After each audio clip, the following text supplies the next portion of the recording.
മിശിഹായിൽ അനുഗ്രഹീതരായവരെ, ദിവ്യകാരുണ്യ ഈശോ ഈ ദിവസം നിങ്ങളെല്ലാവരെയും സമൃദ്ധമായി അനുഗ്രഹിക്കുകയും അവിടുത്തെ കൃപകൾ കൊണ്ടും അനുഗ്രഹങ്ങൾ കൊണ്ടും നിങ്ങളെ ഓരോരുത്തരെയും നിറയ്ക്കുകയും ചെയ്യട്ടെ എന്ന് പ്രത്യേകമായിട്ട് പ്രാർത്ഥിക്കുകയാണ്. ഈ ദിവസത്തെ നിങ്ങളുടെ എല്ലാ കാര്യങ്ങളിലും ദൈവിക ശക്തി നിറഞ്ഞു നിൽക്കട്ടെ. വിശുദ്ധ ലൂക്കായുടെ സുവിശേഷത്തിന്റെ 1-ാമത്തെ അധ്യായത്തിന്റെ 57 മുതലുള്ള തിരുവചന ഭാഗങ്ങളില് നമ്മൾ വായിച്ച് ധ്യാനിക്കുന്നത് യോഹന്നാന്റെ ജനനത്തെക്കുറിച്ചാണ്.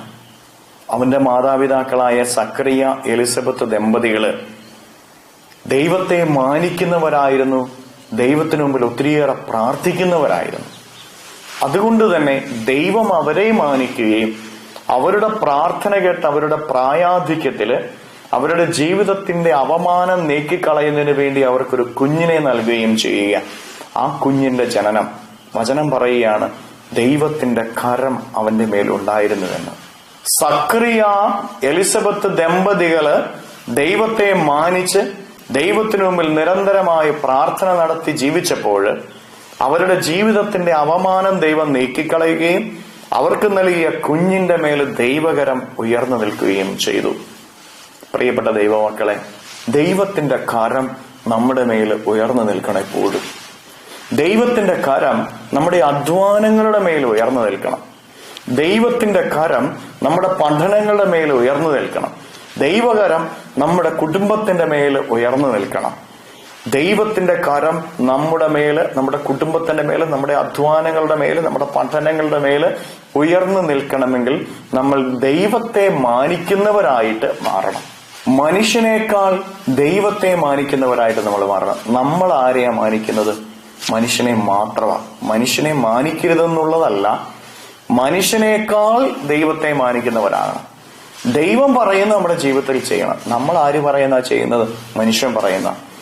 ദൈവം പറയുന്നത് അനുസരിച്ച് നമ്മുടെ ജീവിതത്തിൽ നമ്മൾ പ്രവർത്തിച്ചാല്, പ്രിയപ്പെട്ട ദൈവമക്കളെ, ദൈവത്തിന്റെ കരം നമ്മുടെ മേല് ഉയർന്നു നിൽക്കും. നമ്മുടെ മേല്, നമ്മുടെ കുടുംബത്തിന്റെ മേല്, നമ്മുടെ അധ്വാനങ്ങളുടെ മേല് ദൈവകരം ഉയർന്നു നിൽക്കണമെങ്കിൽ ദൈവത്തെ മാനിക്കുന്നവരായിട്ട് നമ്മൾ മാറണം. ദൈവ തിരുമുമ്പിൽ നിരന്തരമായിട്ട് പ്രാർത്ഥിക്കുന്നവരായിട്ട് നമ്മൾ മാറണം. നമ്മുടെ പ്രാർത്ഥനാ ജീവിതം, നമ്മുടെ വ്യക്തിപരമായ പ്രാർത്ഥന അത് മുടങ്ങിപ്പോകരുത്. വ്യക്തിപരമായ പ്രാർത്ഥന വർദ്ധിപ്പിക്കണം, ആരംഭിക്കണം. പ്രിയപ്പെട്ടവരെ, പലപ്പോഴും നമ്മുടെ ജീവിതത്തിൽ നമ്മൾ വ്യക്തിപരമായിട്ട് പ്രാർത്ഥിക്കാറുണ്ടോ? നമ്മൾ പലപ്പോഴും കുടുംബ പ്രാർത്ഥന കൊണ്ട് മാത്രം നിൽക്കുകയാണ്. കുടുംബ പ്രാർത്ഥന മാത്രം പോരാ നമ്മുടെ ജീവിതത്തിൽ ദൈവത്തെ മാനിക്കാനും ദൈവാനുഗ്രഹം സ്വീകരിക്കാനും. വ്യക്തിപരമായിട്ട് ദൈവത്തിനു മുമ്പിൽ നമ്മൾ സമയം ചെലവഴിക്കണം. ദൈവത്തിനു മുമ്പിൽ നമ്മൾ വ്യക്തിപരമായ പ്രാർത്ഥന നടത്തണം. ആ വ്യക്തിപരമായ പ്രാർത്ഥന ഇന്നു മുതൽ ആരംഭിച്ച് അത് ജീവിതത്തിൽ വളർത്തിയെടുക്കുക. ദൈവകരം നിന്റെ മേലും നിന്റെ കുടുംബത്തിന്റെ മേലും നിന്റെ അധ്വാനങ്ങളുടെ മേലുണ്ടായിരിക്കും.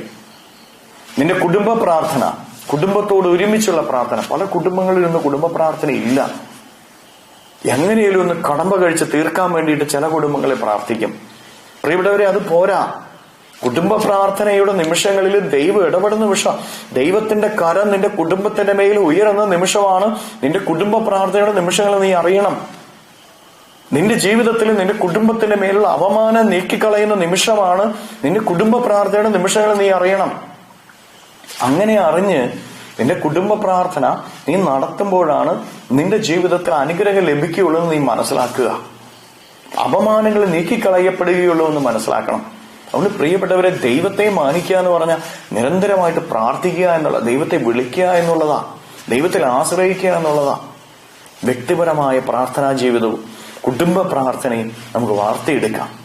അത് നമ്മുടെ ജീവിതത്തിൽ ഒരു ദിവസം പോലും ഇല്ലാതാക്കി കളയാനായിട്ട് പരിശ്രമിക്കരുത്. എല്ലാ ദിവസവും പ്രാർത്ഥന അത് ഉയരണം നിന്റെ ഉള്ളിൽ നിന്ന്, നിന്റെ കുടുംബത്തിൽ നിന്ന്.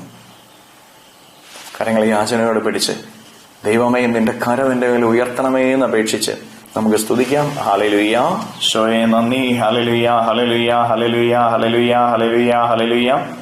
കർത്താവായ ഈശോയെ, മക്കളെ ഓരോരുത്തരെയും സമർപ്പിക്കുന്നു. ഇവരെ അനുഗ്രഹിക്കണമേ, ആശീർവദിക്കണമേ. ഇവരുടെ ജീവിതങ്ങളിലേക്ക്, ഇവരുടെ അധ്വാനങ്ങളിലേക്ക്, ഇവരുടെ നൊമ്പരങ്ങളിലേക്ക്, ഇവരുടെ കുറവുകളിലേക്ക്, ഇവരുടെ കഷ്ടപ്പാടുകളിലേക്ക്, ഇവരുടെ ജീവിതത്തിന്റെ ദുരിതങ്ങളിലേക്ക് അങ്ങ് ഇറങ്ങിച്ചെല്ലണമേ. കർത്താവെ, അങ്ങയുടെ കരം ഇവരുടെ മേൽ ഇപ്പോൾ ഉയരട്ടെ. ഇവരുടെ കുടുംബത്തിന്റെ മേൽ, ഇവരുടെ അധ്വാനങ്ങളുടെ മേൽ, ഇവരുടെ പഠനങ്ങളുടെ മേൽ അവിടുത്തെ കരം ഉയരട്ടെ. ഇവരെ അനുഗ്രഹിക്കണമേ ഈശോയെ. ഇവരുടെ ജീവിതത്തിൽ നിന്ന്, ഇവരുടെ വഴികളിൽ നിന്ന് ഇവരുടെ കുടുംബത്തിൽ നിന്ന്, അധ്വാന മേഖലയിൽ നിന്ന് സർവ്വ തിന്മകളെയും ബന്ധനങ്ങളെയും പൈശാചിക ശക്തികളെയും ദുരാത്മശക്തികളെയും ശാപശക്തികളെയും ബന്ധിച്ച് നിർവീര്യമാക്കി നരകാഗ്നിയിലേക്ക് അട്ടിപ്പായിക്കുന്നു.